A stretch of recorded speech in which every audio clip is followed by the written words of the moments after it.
கர்த்தருடைய பரிசுத்த நாமத்திற்கு மகிமை உண்டாவதாக. இந்த காலை வேளை உங்கள் அனைவரையும் ஆண்டவராகிய இயேசு கிறிஸ்துவின் இன்ப நாமத்தில் உங்களை அன்போடு வாழ்த்தி வரவேற்கிறேன். விண்துளிகள் வாயிலாக இந்த நாளிலே சந்திப்பதில் மிகுந்த மகிழ்ச்சி அடைகிறேன். இந்த நாளின் செய்தியின் தலைப்பானது பலிபீடம் கட்டுங்கள்.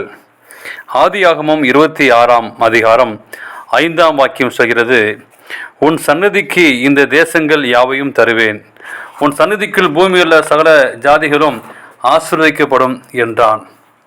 ஆபிரகாம் எங்கெல்லாம் பிரயாணப்பட்டாரோ தேவனை சந்திக்கவும் தனது மிருகங்களுக்கும் உணவை தேடி சென்ற போதெல்லாம் அங்கே பலிபீடங்களை கட்டுவது அவரது வழக்கமாக இருந்தது. பலிபீடத்தை கட்டும்போதெல்லாம் அது அவர் தேவன் மீது வைத்த விசுவாசத்தின் அடையாளமாக இருந்தது. சில வசனங்களை ஆராய்ச்சி செய்து பார்ப்போம். கர்த்தர் ஆபிரகாமுக்கு தரிசனமாகி உன் சந்நிதிக்கு இந்த தேசத்தை கொடுப்பேன் என்றார். அப்பொழுது அவன் தனக்கு தரிசனமான கர்த்தருக்கு அங்கே ஒரு பலிபீடத்தை கட்டினான். ஆதியாகமம் 12:7 நாம் வாசிக்கிறோம்.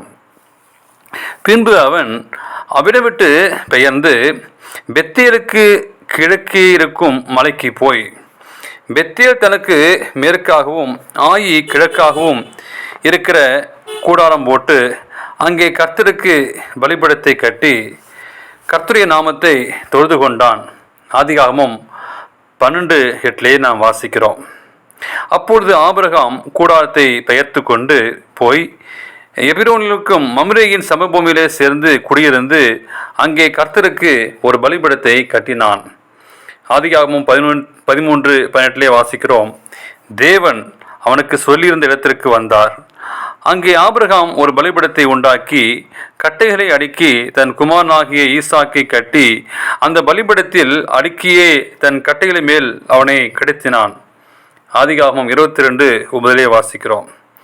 தேவனுக்கு பிரியமான அன்பான பிள்ளைகளே, இந்த இடத்தில் கடைசி வாரத்துக்குள்ளாய் வந்திருக்கிறோம். இன்னும் 2 நாட்குள்ளாய் இந்த நாட்கள் முடிய போகிறது. நீங்கள் நாளும் எப்படி பலிபீடம் கட்டுகிறோம்? ஒரு நாளும் நாம் பலிபீடம் கட்டுகிறோமா? கடந்து வந்த நாட்களிலே ஆண்டவரை நம்மை ஆசீர்வதித்த தேவனுக்கு நாம் எப்படி கட்டுகிறோம்? ஆபிரகாம் எங்கெல்லாம் பிரயாணப்பட்டாரோ தான் நம்பின தேவனை அறிக்கை செய்தார். இதிலிருந்து ஒவ்வொரு நபரும் ஆபிரகாமை போல நாம் தேவனை அறிக்கை செய்ய வேண்டும்.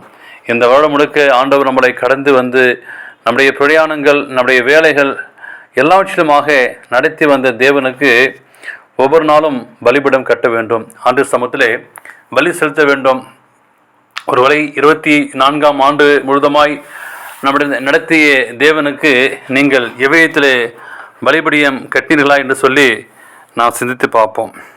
புறஜாதிகள் தங்கள் விக்கிரகங்களை விட்டு அவரை தொழுதுகொள்ள அழைக்கப்படுதல் ஆபிரகாம் கடந்து சென்ற பொழுது கூட அவர் கட்டின பலிபீடங்களை சாட்சியாக இருந்தது.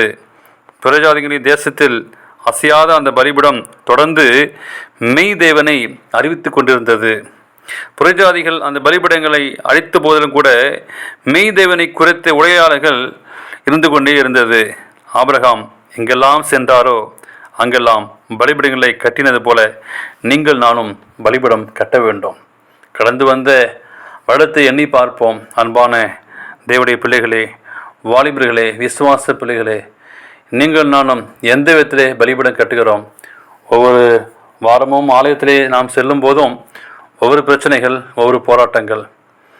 நீங்கள் நானும் தேவனை தொழில் செல்ல போகிற இடத்திலே எப்படியப்பட்ட ஒரு பலிபீடத்தை நாம் கட்டுகிறோம்? உங்களுக்கும் ஆண்டவருக்கும் எப்படியப்பட்ட உறவு இருக்கிறது? உங்களுக்கும் திருச்சபை போதவருக்கும் எப்படியப்பட்ட ஒரு ஐக்கியம் இருக்கிறது என்பதை நாம் சிந்தித்து பார்ப்போம். தேவன் நம்மளோடு பேச பிரயாசப்படுகிறார்.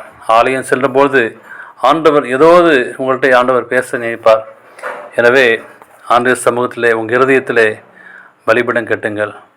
ஆண்டவரை வரக்கூடிய வருடத்திலிருந்து ஆண்டவரையே நான் ஒரு மகனாக, புதிய மகளாக என் இருதயத்திலே ஆண்டவருக்கு என்று நான் பலிபீடம் கட்டுவேன் சொல்லி உங்கள் இருதயத்தை ஒரு பலிபீடமாக மாற்றுங்கள்.